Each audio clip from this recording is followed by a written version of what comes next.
everybody, welcome to Sports Japan. So this week I'm just outside of Tokyo at one of the country's largest street sports parks to check out a sport that Japan excels at.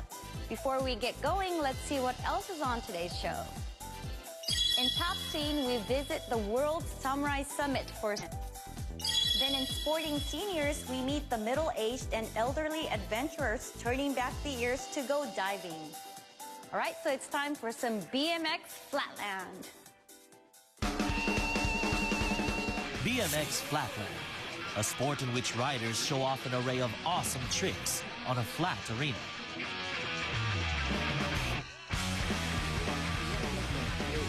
It's like breakdancing on wheels.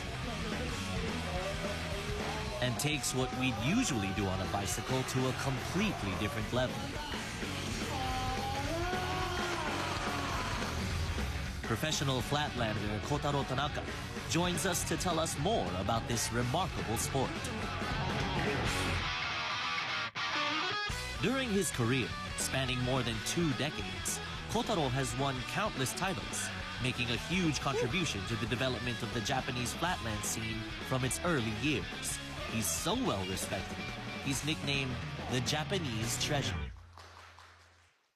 One major characteristic of a flatland bike is that you have pegs like these on either side of either wheel. These 4 pegs play a key role in the sport. Riders stand on them, grab them with their hands, and use them in all kinds of ways to perform a broad range of tricks. A major part of Flatland's appeal is to see how riders combine their moves and techniques. Originality is the most important aspect of a performance. You can spin the handlebars, for example, but you don't do that by itself. You combine it with a balance on the pegs, joining together various different skills. That's where originality comes in, because you need to create a sequence that no one else could think of. You need to be outrageous, but also precise, bringing it all together in a combination that can even amaze the other riders. Wow. Japan is one of the leading BMX flatland countries in the world. In the current international rankings, 3 of the top 10 flatlanders are Japanese. The number of people riding BMX competitively in Japan has increased dramatically, and BMX has become a much more familiar sight in squares and parks. BMX is getting really big among kids, with many parents buying their child one after they move on from a running bike.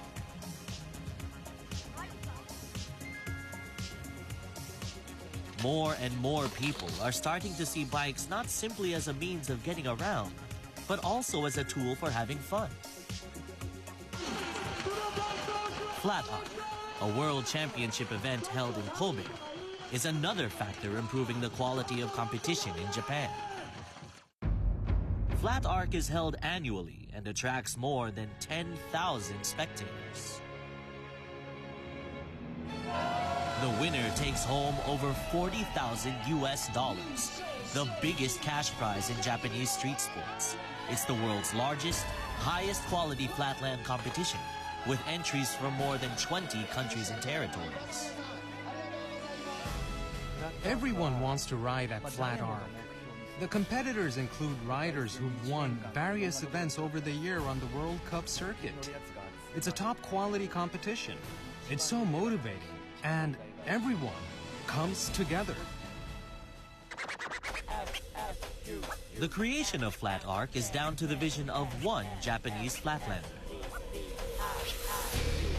His name is Yohei Uchino. Yohei is one of the world's leading flatlanders and the first ever rider to win the Flatland World Circuit for 3 consecutive years. With Flat Arc, I wanted to make a big competition that was created by riders for riders. Something that riders themselves would want to take part in at a place where they'd want to ride. Yohei made sure the top riders were well taken care of, arranging accommodation for them in luxury hotels. He wanted to create the impression that flat arc was an incredible competition.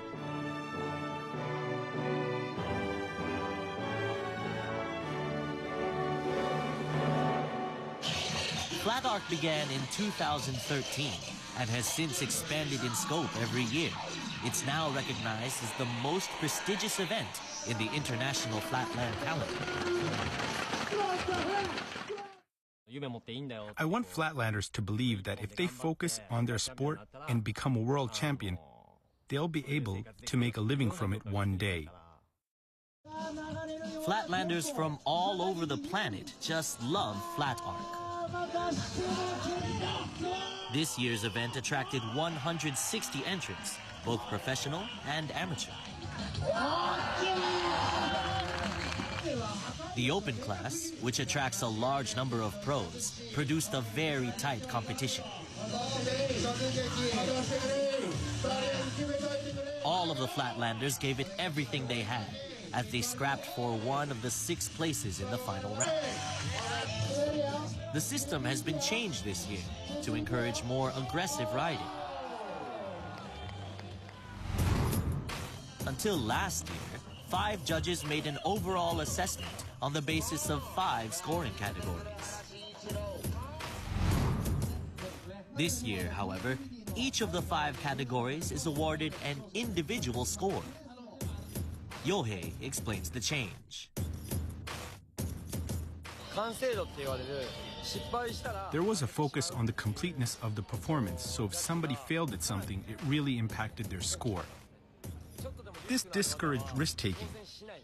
But to evolve as a sport, we need to take risks. That's why we decided not to focus on overall score, but to recognize difficulty, even if people make some mistakes. The final round is contested between the 6 best qualifying round riders and 6 top riders who received a bye. It's fought in a series of one-on-one battles. Each rider is given 5 minutes to show off their routine.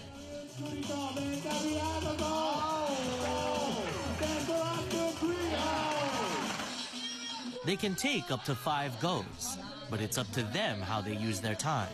So strategy is crucial.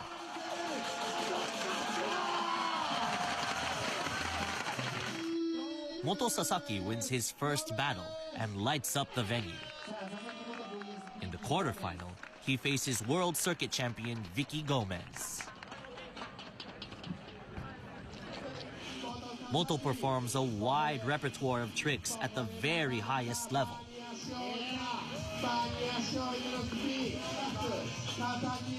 He peppers his routine with finely tuned techniques and excels at linking tricks together.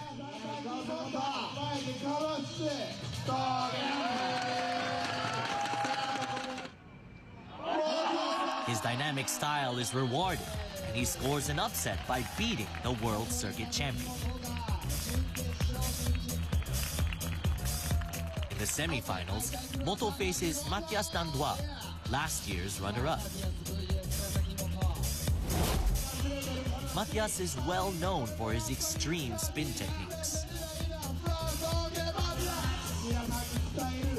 He specializes in long routines that link together spins through various transitions.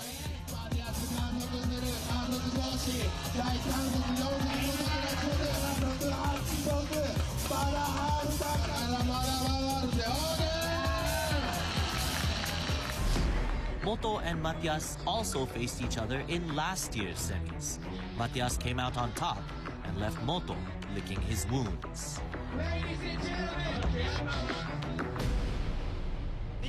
When I look back on it, I still think I should have got the decision. I was so frustrated, I must have watched the video over 300 times. Moto has been practicing a particular trick to ensure he'll beat Mathias this time around. It's called a kickflip. To perform the kickflip, Moto rides on the front wheel before leaping, flipping the wheel, and landing.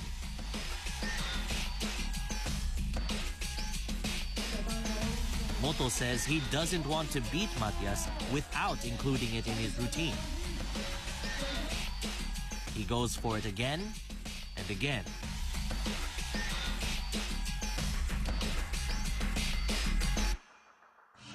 But he just can't quite get it right and ends up losing to Matias once more. It's flat arc final time. Having beaten Moto, Matias is up against Yohei Uchino, the flat arc organizer and last year's runner-up. Yohei is also a 4-time World Circuit champion.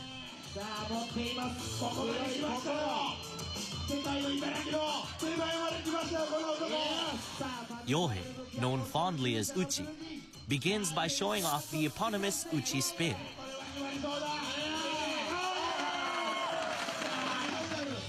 He follows up with another original trick, the bike flip.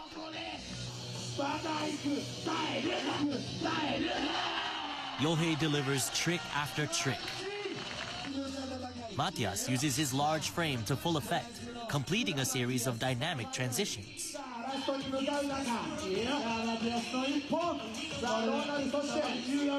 Both riders are on fire.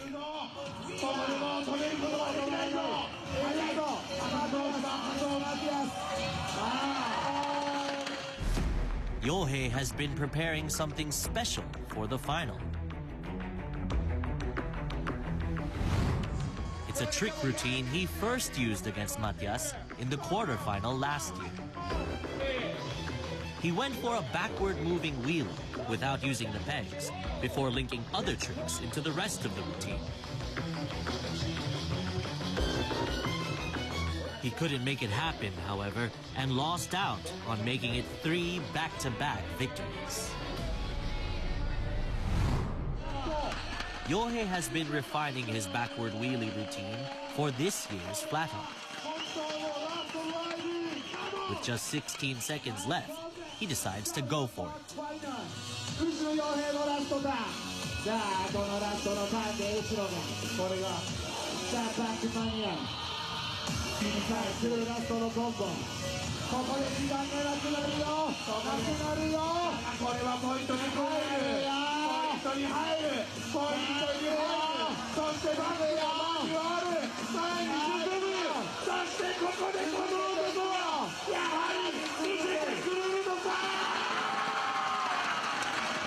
Yohei comes up with the goods just when it matters.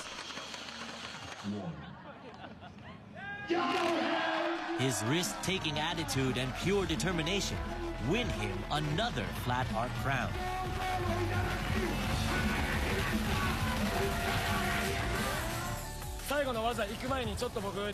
Before I went for my final trick routine, I made 2 circuits.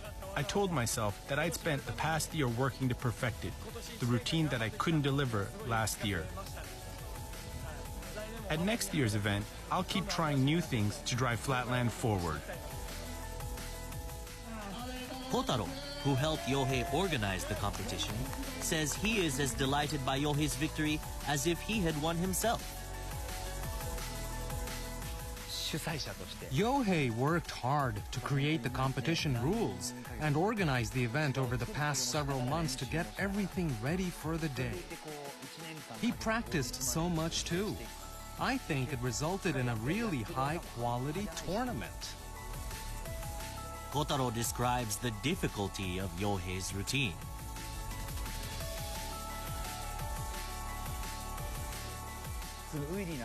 There's a trick called the fakie manual, which you do by wheeling backwards.